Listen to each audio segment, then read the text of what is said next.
Start.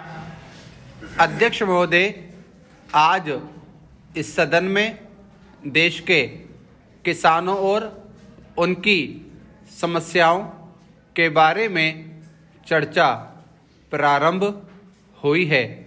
मैं यह कहना चाहता हूं कि मैं भी एक किसान हूं और किसानों की समस्याओं के बारे में जानता हूं।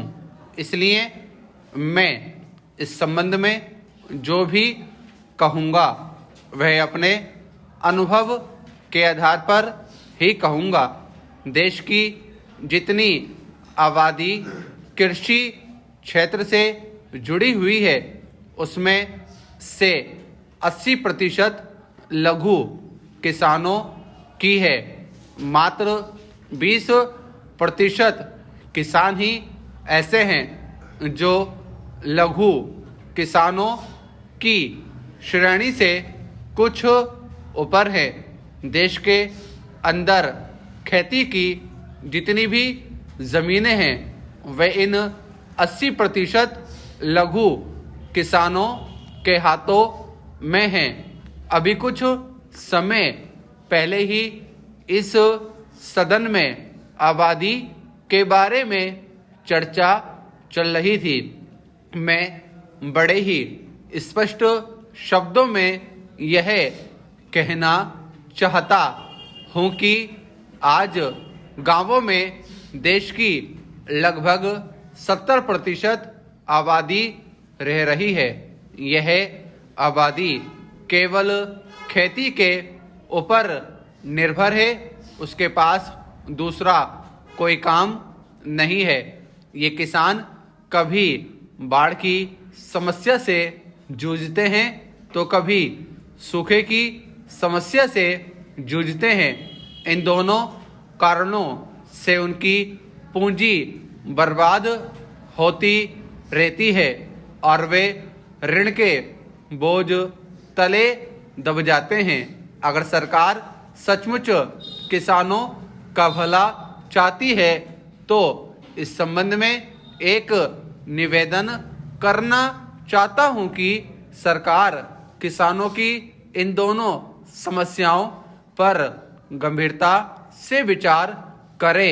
सरकार को कुछ ऐसी योजना बनानी चाहिए जिससे कि खेती से बाढ़ के पानी की निकासी हो सके। मुझे लगता है कि ग्रामीण क्षेत्रों में बड़े बड़े तालाब बनाकर बाढ़ के पानी को जमा किया जा सकता है ताकि सूखे की स्थिति में वही पानी खेत की प्यास बुझाए।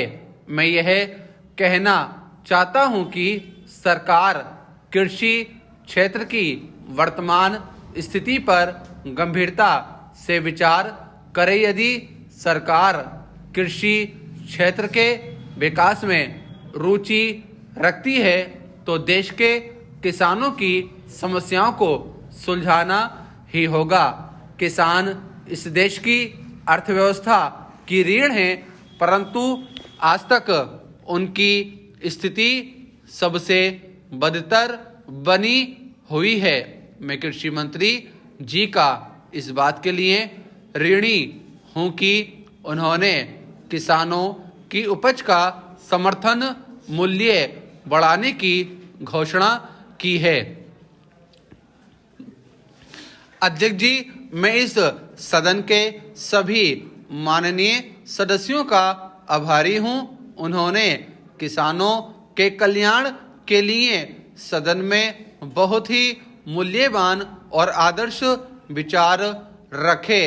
इस चर्चा से कई अच्छे सुझाव भी निकलकर आए हैं। कुछ सदस्यों द्वारा किसानों की आवश्यकताओं के बारे में अच्छी जानकारी भी दी गई है।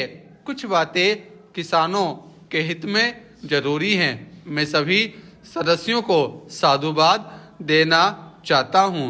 हम जानते हैं कि हमारा देश एक कृषि प्रधान देश है, परंतु यहाँ के किसानों की तरफ पिछले 72 सालों में सरकार ने पर्याप्त ध्यान नहीं दिया।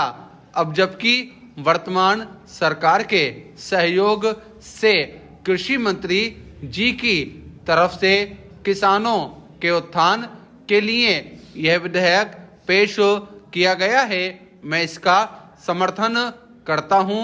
मंत्री महोदय ने इस बिल को पेश करते समय देश में किसानों की बढ़ रही गंभीर समस्या की तरफ भी अपना ध्यान केंद्रित किया है। मेरा मानना है कि हमारे देश की कृषि मंडियों में बिचौलियों की भूमिका किसानों की तीसरी बड़ी समस्या है, जिस पर रोक लगाने के लिए सरकार को काम करना चाहिए। दलालों को यह बताना होगा कि गरीब किसानों को लोभ लालच देकर उन्हें भ्रमित करना अपराध है।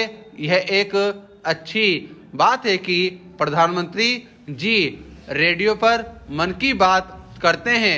देश की करोड़ों जनता उनकी बात को सुनती है।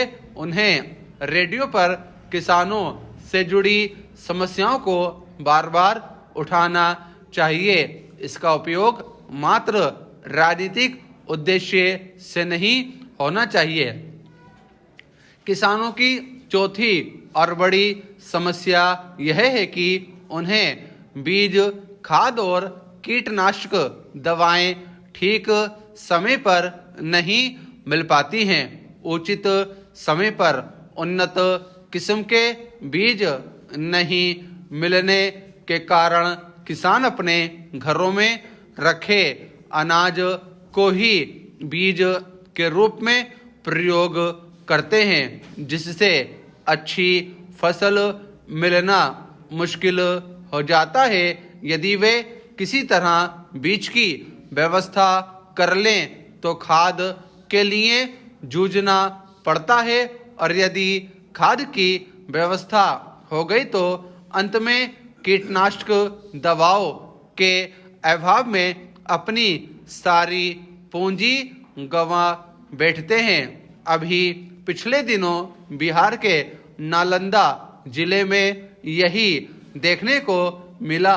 वहां के किसानों ने धान की उपज को बढ़ाने के लिए अपना सब कुछ दांव पर लगा दिया, और जब धान की फसल तैयार हुई तो वे कीट पतंगों से अपनी फसल की रक्षा नहीं कर पाए।